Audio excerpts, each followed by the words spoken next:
मुंबईमध्ये जर पाहिलं तर मनसेचा मेळावा झाला आणि त्यामध्ये राज ठाकरे यांनी जे आहे ते आता आमदार विलास भुमरे यांच्यावरती आरोप केल्याचा पाहायला मिळाला। त्या ठिकाणी मतदान चोरी कशी होती हे देखील त्यांनी सांगितलं आहे। थोड सत्तेतील जे आहेत ते तोंडाने कबूल करतात असा आरोप जो आहे तो त्यांनी केला आणि व्हिडिओ जो आहे तो यामध्ये दाखवला होता। आपल्यासोबत बोलण्यासाठी स्वतः आमदार विलास भुमरे आहेत। बापू काय सांगा, काय तो प्रकार होता?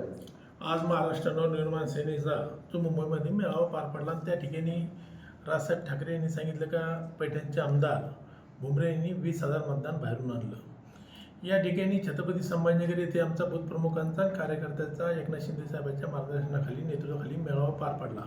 त्या ठिकाणी भाषण करत असताना संबोधित करत असताना मी बूथप्रमुखांना कार्यकर्त्यांना सांगितलं का आपले उदाहरणार्थ ग्रामपंचायतची निवडणूक असली तर ग्रामपंचायतच्या निवडणुकीमध्ये स्थलांतरित लोकांना आणलं जातं, कोणी बाहेर असेल त्या ठिकाणी मतदान यावं पॅनलवाली विनंती करते। तर तशी प्रक्रिया आपण येणाऱ्या स्थानिक स्वराज्य निवडणुकीमध्ये जिल्हा परिषद असेल, पंचायत समिती असतील, नगरपालिका असतील, महानगरपालिका असतील आपण राबवले गेलं पाहिजे। याचा अनुभव म्हणून मी विधानसभेच्या मोठ्या निवडणुकीमध्ये जे स्थलांतरित झालेले लोक आहे माझ्या मतदारसंघामध्ये 20,000 लोक आणले म्हणून त्याचा वापर केला जातो, दरसमा केला जातोय।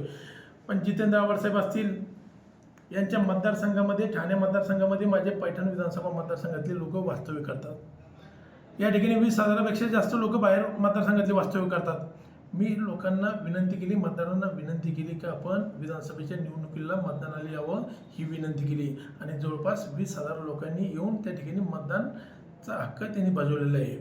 अजून जास्तीत लोक माझे बाहेर आहे। आपण जर उदाहरणार्थ बघितलं कोकणात असेल, कोकणातले बहुतांश लोक हे मुंबईमध्ये वास्तव्य करतात। निवडणूक आली तर कोकणात जाऊन त्या ठिकाणी मतदानाची हक्क बजावला जातो। पण यांनी माझ्या भाषणाचा दहचमा केलेला आहे।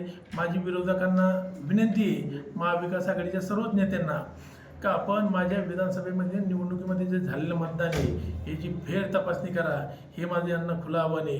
पण या ठिकाणी येणाऱ्या स्थानिक स्वराज्य निवडणुकीमध्ये यांचा कुठेतरी पराभव दिसतोय, त्या अनुषंगाने हे राजकीय स्टंटबाजी या ठिकाणी करतायत, निवडणूक आयोगावरती ठपका ठेवतात। पण तसा कुठलाही प्रकार नाही आहे। आपण मतदान प्रक्रिया ही पारदर्शकपणे पार पडते, तशी ही माझ्या मतदारसंघातली निवडणूक पारदर्शकपणे पार पडलेली आहे। फक्त जे स्थलांतरित लोक होते यांना आपण विनंती केली आणि त्यांनी येऊन या ठिकाणी मतदान केले। माझी तर आपली विनंती आपल्या इलेक्ट्रॉनिक मीडियाच्या माध्यमातून, आपल्या चॅनलच्या माध्यमातून का या नेत्यांनी आज मराठवाड्यामध्ये अतिवृष्टी झाली आहे त्या ठिकाणी शेतकऱ्याला मदत केली पाहिजे, शेतकऱ्याच्या बांधावरती गेलं पाहिजे। तसं न करता हे येणाऱ्या निवडणुकीचा पराभव लक्षात घेता निवडणूक आयोगावर ठपका ठेवत आहे, कुठं मतदान यादी चुकीची आहे, कुठं मतदान बोगस झालं, असाही कुठलाही प्रकार होत नाही। या निवडणुका पारदर्शकपणे या राज्यामध्ये पार पडलेल्या आहे। राज ठाकरेंनी असंही म्हटलं सत्ताधाऱ्यांना या लोकांना याविषयी काढल्यानंतर मतदान यादीचा चिडचिड करतात। हे बघा, मतदान यादीचा विषय काढल्यानंतर चिडचिड कोणी करत नाही। मतदान यादीवरती तुमचा फोटो असतो, मतदान केंद्रात गेल्यानंतर तुमचं आधार कार्ड चेक केलं जातं, त्या ठिकाणी जेवढी उमेदवार आहे त्यांचा एक प्रतिनिधी हा मतदान केंद्रावर असतो।